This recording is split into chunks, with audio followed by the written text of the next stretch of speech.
उत्तर प्रदेश के जनपद बलिया से समाजवादी पार्टी के सांसद सनातन पांडे ने अपने खास इंटरव्यू में बताया कि हाल ही में जो 3 नए कानून को केंद्र सरकार लाई है, यदि वो जनता के हित में होंगे तो उनका समर्थन किया जाएगा। और उन्होंने कहा कि उत्तर प्रदेश में बेरोजगारी चरम सीमा पर है, पढ़े लिखे नौजवानों को रोजगार नहीं मिल पा रहा है।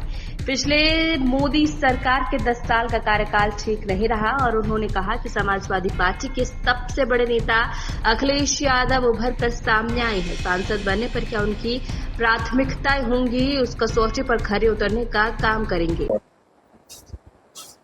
सांसद जी, जो कानूनों में संशोधन किया गया है मोदी सरकार द्वारा, वो लागू होने वाले हैं, उसके बारे में समाजवादी पार्टी और आपका क्या स्टैंड है? अगर जनहित में होगा तो समर्थन करेंगे, जनहित में नहीं होगा तो संशोधन की बात करेंगे। हम जनता के जो चुने प्रतिनिधि हैं, जो जनता के हित में होगा, हम जनता के हित में होगा, वही फैसला हम लोग करेंगे। ये मोदी सरकार का जो तीसरा कार्यकाल है, उसके बारे में क्या कहना चाहेंगे? किस तरीके का रहने वाला है ये? अब देखिए, इनका तीसरा कार्यकाल तो देश हित में नहीं है मेरे समझ से। मैं व्यक्तिगत अपना राय दे रहा हूँ, इसलिए कि 10 वर्ष का कार्यकाल दिखाया चुका है। 10 साल में अपने वादों के अनुरूप कोई काम करने का काम नहीं किया है। आज भी नौजवान दादा की ठोकर खा रहा है। आज तो जो है ये स्थिति है हमारे उत्तर प्रदेश में कि चूँकि पूर्वी इलाके से हम आते हैं, जहाँ गरीबी ज़्यादा है, जहाँ के नौजवान सड़कों पर सुबह जाड़े के दिनों में 3 और 4 बजे अपना पसीना बहाता था। जब हम लोग अपने कमरों में सो रहते थे, उनको मन में एक इच्छा थी कि हम देश के सेना में भर्ती होंगे और देश की सेवा करेंगे, अपने परिवार को भी हम आगे बढ़ाने का काम करेंगे। आज वो नौजवान जो है सड़कों पर दिखाई नहीं देता है। इससे लग रहा है कि वो हताशा और निराशा में और सरकार के प्रति जो है वो उदासीन हो चुका है और कोई उम्मीद नहीं है कि उसको भविष्य में कोई रोजगार नौकरी मिलेगी। 10 साल का समय बीत चुका है। 10 साल में बहुत कुछ हो जाता है।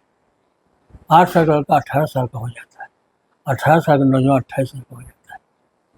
तो फिर जीवन को तो इनके दुआ स्वप्न में फंस करके नदियों दे चुका है।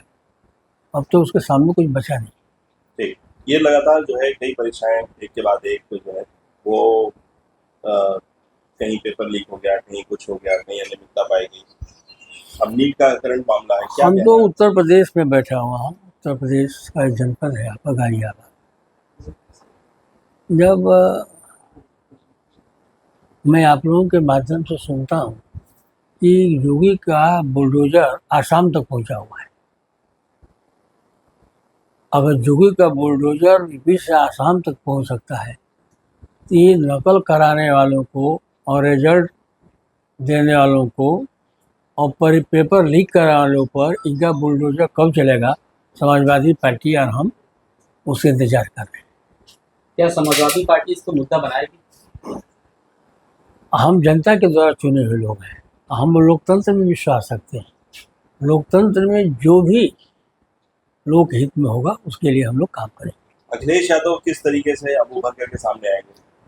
आदरणीय अखिलेश यादव जी इस देश के आज के तारीख में सबसे बड़े नेता हैं और जनमत के आधार पर देखा जाए तो हम आज की तारीख में देश की लार्जेस्ट पार्टी हैं। तो अखिलेश जी की जिम्मेदारी बढ़ गई है। अब अखिलेश जी उत्तर प्रदेश सीमित नहीं है, अब देश के नौजवानों की निगाहें भी अखिलेश की तरफ है। तो आप मानते हैं कि उनकी लोकप्रियता मोदी और योगी और राहुल गांधी से कहीं ज़्यादा है? कहीं ज़्यादा है। अगर ये लोग अलग अलग लड़कर देख लें तो सबको अपने हैसियत का पता चल जाए। ये चुनाव हुआ है समाजवादी पार्टी का आदरणीय अखिलेश यादव जी के नाम पर। हमारे अगुआ, हमारे राष्ट्रीय अध्यक्ष आदरणीय अखिलेश यादव जी जिन्होंने साबित कर दिया,